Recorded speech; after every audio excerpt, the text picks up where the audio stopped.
Hello guys! Magandang araw at kumusta po kayong lahat? For today's video ay ipapakita ko nga sa inyo yung simpleng ganap nga sa aming buhay. Ayan guys, pagkatapos ko nga mahatid yung mga bata nga sa paaralan ay pumunta ka naman kaagad kami dito sa mall. Hindi magsa-shopping guys, kundi dahil magbabayad nga ng utang. O diba? Kailangan talaga natin magbayad nga ng utang para makautang naman tayo ulit. O diba? Sinong relate dyan? At pagkatapos naman namin nagbayad nga ng utang guys, ay pumunta naman kami dito nga sa bilihan nga ng trapal or yung luna. Ewan ko ba kung ganyan ba din ang tawag nga sa Tagalog, basta yan. Kasi nga, tatapakan nga namin o lalagyan nga namin nga sa likod ng bahay namin para naman maipwesto na nga namin yung TV nga namin. Kasi meron kasing nag-comment nga doon sa video ko na mas maganda nga daw dyan ilagay nga yung TV namin. Oo naman, tama naman siya, mas maganda ka talaga doon nga nakalagay yung TV. Kaso nga lang, tumutulo nga kasi doon, kaya hindi talaga namin mailagay-lagay. Kaya ngayon guys, medyo may budget nga tayo, kaya gagawa na nga namin ng paraan at yung paraan nga naisip namin ay eto nga lalagyan nga siya ng trapal. Kasi wala pa kasi tayong tamang budget nga para maipagawa nga dito kasi alam nyo naman 'di ba kapag magpapagawa nga sobrang mahal nga ng mga materialis at kahit maliit lang yung ipapagawa mo ay nako, kailangan mo talaga ng limpak-limpak na salapi, charis. At maya lang guys ay dumating nga yung order ko at yung order nga ng asawa ko, nagkasabay pa. Ay nag-order nga pala ako ng cortina dahil nga sobrang luma na talaga etong mga cortina ko nga dito sa bahay. Pulit-pulit na nga itong ibang cortina ko at ilang kada na nga to sa akin. Pero hindi ko pa talaga mapalit-palitan to. Kaya finally, mapalitan ko na talaga. At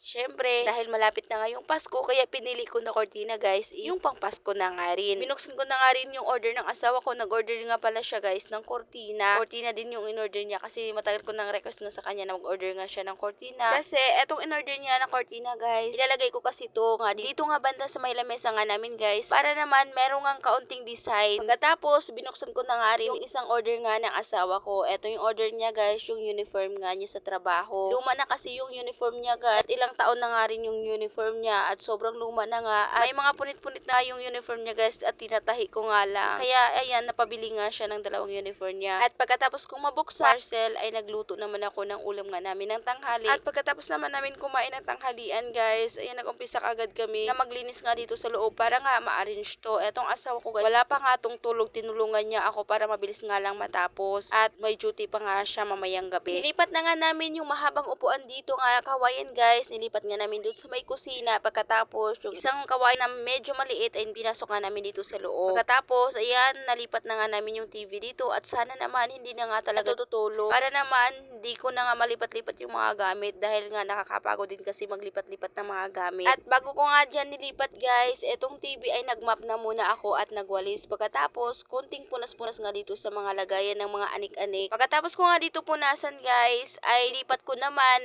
etong ang ref. Dito ko naman siya banda nga ilagay sa kabila. Pagkatapos dito naman sa lagayan nga ng ref, ay dito ko naman nga ihelera etong mga upuan. At mabuti na nga lang etong ref namin guys ay nakapatong nga to sa may gulong, kaya mabilis ko na nga lang siyang ilipat na hindi ko na nga siya buhatin. Nung ma-arrange ko na nga lahat, ay kinuha ko naman yung cortina nga nabili ko at sa sobrang excited ko guys, hindi ko naalala na labahan ko pa nga to, kaya lagay ko na kaagad nga dito sa may bintana. At paglagay ko pa nga guys, hala ko yung isang bintana nga namin ay magasya na nga yung isang cortina. Pero guys, yung nabili ko pala na cortina ay hindi nga pala siya malapad. Kaya kahit maliit lang yung bintana nga namin guys, nagkulang pa nga siya. Kaya dinalawa ko na yung paglagay ko dito. Yung in-order ko lang guys sa pang Christmas na cortina, tatlo nga lang. Isa sana sa may bintana nga namin, tapos yung dalawa ilalagay ko nga sana dito nga banda sa may lamesa guys, para naman gumanda nga tignan. At dahil nakulangan pa nga ako ng isang cortina guys, ay mag-order na nga lang ako ng isang peraso para malagyan ko nga dito nga banda sa may lamesa. At eto naman cortina na order nga ng asawa ko ay itabi ko na muna to. At ganyan na nga siya guys, nung nalagyan ko na nga ng cortina. Ayan, sobrang ganda na nga niya tignan. Hindi halata na mumurahin nga lang yung cortina